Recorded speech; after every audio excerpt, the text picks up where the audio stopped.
Have you been a part of a franchise historical moment like we saw yesterday on the 98-yard run? You've seen a lot of things, but those are once in a career, once in a lifetime type moments. They really are. And I've seen a couple in my career, and it's amazing when they happen. Hey, this was really big. When they say first time in NFL history or first time in franchise history, that's big stuff.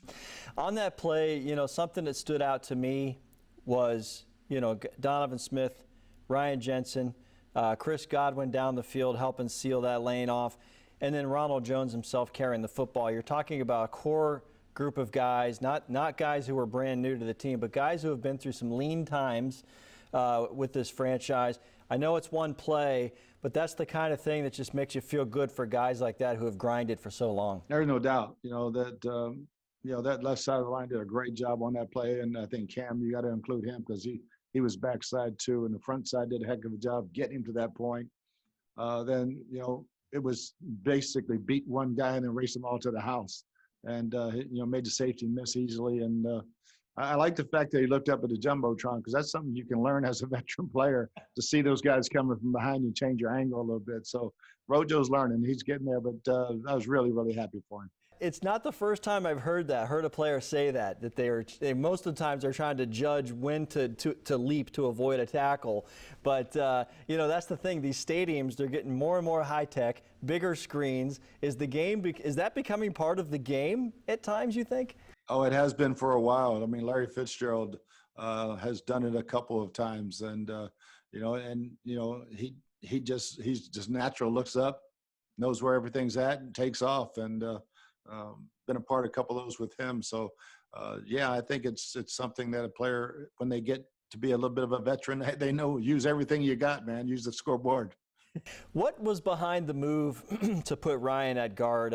He's a guy who can play all the positions, but, when you're talking about a guy who's snapping the football, now you're kind of getting out of your element a little bit, just all the reps you've had up to that point. So what led to that decision, and what did you think of how that worked? Ryan's played guard, and we've got all the trust in the world in AQ Shipley. So Tom's worked a lot with AQ in practice, so there wasn't concern with the center snap. Just to get bigger and stronger in the middle. Joe Haig gave us a heck of an effort against the Saints, but it was just the best way to run the football is to get bigger and faster and stronger in the middle, and experience. I think experience was a huge part. Is that what you took really from the New Orleans game? Obviously, things happened defensively. You got into 3rd and longs, but it was the lack of the run game early in that game that ultimately cost you. Yeah, I think just putting those guys in that situation, and I take full blame for that. We abandoned it way too soon, and this one we were going to establish the run and keep Tom clean. And percentages in that. Let's go with 3rd downs first, because I thought you guys were really good on that yesterday. Were they manageable situations or just key calls and key plays made at the right time?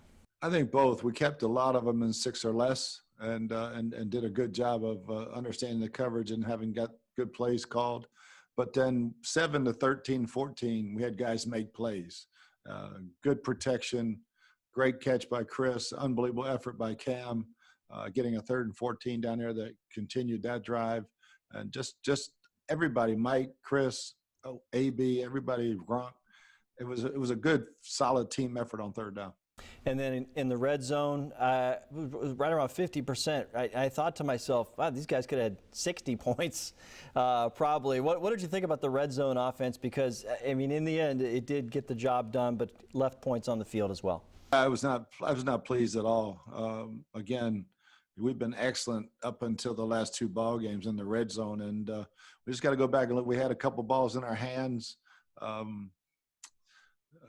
a negative run, and on a missed assignment, and part of that's coaches me trying to hurry up and score. We go back, we'll evaluate, but it was not our best red zone effort. You feel like the run defense is back to where it was before the previous couple of games? Yeah, we just missed a couple of tackles in this one, but I thought, once we started communicating in the 2nd quarter, we really settled down, took the quick passes away, but we tackled much better in the second half. And you had mentioned going into the game, it's not just 2 wideouts, it's a 3-headed monster. in their wide receiver core in there. You really did a nice job in the second half, particularly of shutting them down. What sets you guys up to be that effective against that many options for the quarterback?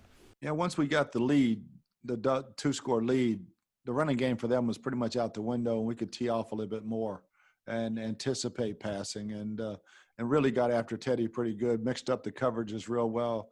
I thought Devin and Sean Murphy running played one of his best games, really disguising blitzes and coverages, and I thought we had them confused a little bit. And finally, Jason Pierre-Paul, that was a heck of a catch for the interception, going away from him. And he was quick to point out in the post-game interview that the play against the Saints was a PBU, not a drop. So to his play, going into coverage, trusting a man of that size, just how versatile is he? Oh, he's just great. I mean, both our outside backers give us so much flexibility, but we had great pressure on the play, and Teddy had to get rid of it. I don't even know if he saw JPP, but that was a great catch. Man, I was so happy for him, and great celebration, too.